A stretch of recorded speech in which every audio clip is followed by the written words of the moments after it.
17 सितंबर 1967। स्थान नाथुला दर्रा।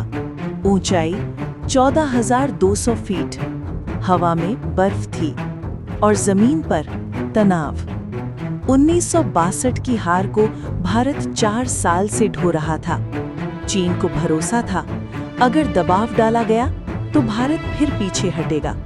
लेकिन नाथुला में जो भारतीय सैनिक खड़े थे, उनके इरादे बदल चुके थे। नाथुला सिक्किम को तिब्बत से जोड़ने वाला रणनीतिक दर्रा था। 1967 में सिक्किम भारत का संरक्षित राज्य था और भारतीय सेना यहां अपनी सीमा पर कंटीली तार लगा रही थी। चीन इस इलाके को अपना बताता था और यहीं से टकराव की शुरुआत हुई। भारतीय पक्ष से लड़ाई में शामिल थी भारतीय सेना की 17 माउंटेन डिवीजन, मुख्य अग्रिम यूनिट 18 राजपूत रेजिमेंट।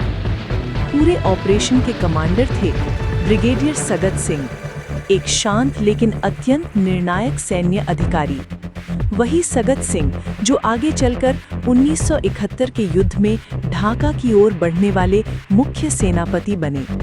नाथुला में फैसले उनके थे और फैसले पीछे हटने वाले नहीं थे।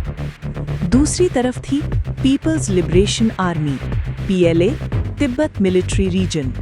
संख्या ज्यादा, बंकर मजबूत और आत्मविश्वास 1962 की जीत से भरा हुआ। 11 सितंबर 1967। भारतीय सैनिक सीमा पर कंटीली तार लगा रहे थे। चीनी सैनिक सीधे सामने आए। बहस हुई, धमकियां दी गईं, लेकिन 18 राजपूत के जवान डटे रहे। आदेश साफ था, काम नहीं रुकेगा। 17 सितंबर की सुबह अचानक चीनी मोटार शेल भारतीय पोस्ट पर गिरा, फिर मशीन गन फायर। कई भारतीय सैनिक पहले ही हमले में शहीद हो गए, लेकिन किसी पोस्ट से पीछे हटने का आदेश नहीं आया। तभी ब्रिगेडियर सगत सिंह ने वो आदेश दिया जिसकी चीन को उम्मीद नहीं थी। आर्टिलरी खोलो। भारतीय तोपखाना पहली बार पूरी ताकत से चीनी बंकरों पर बरसा। हिमालय गूंज उठा। 18 राजपूत रेजिमेंट के जवान बर्फ में खुले पोस्ट पर, कोई बंकर नहीं, कोई कवर नहीं, फिर भी पोस्ट नहीं छोड़ी। नाथुला संघर्ष में शहीद हुए अनेक भारतीय सैनिकों के व्यक्तिगत नाम आधिकारिक रूप से सार्वजनिक नहीं किए गए हैं, लेकिन उनका योगदान इतिहास में अमर है। 3 दिन की लड़ाई के बाद 17 से 20 सितंबर चीन को भारी नुकसान हुआ।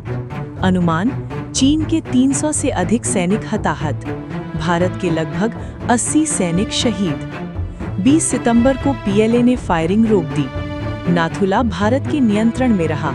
चीन पीछे हटा। कोई बड़ा युद्ध नहीं था, लेकिन इसका संदेश बहुत बड़ा था।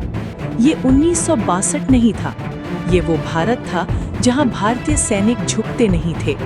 और नाथुला की बर्फ आज भी उन शहीदों को याद करती है।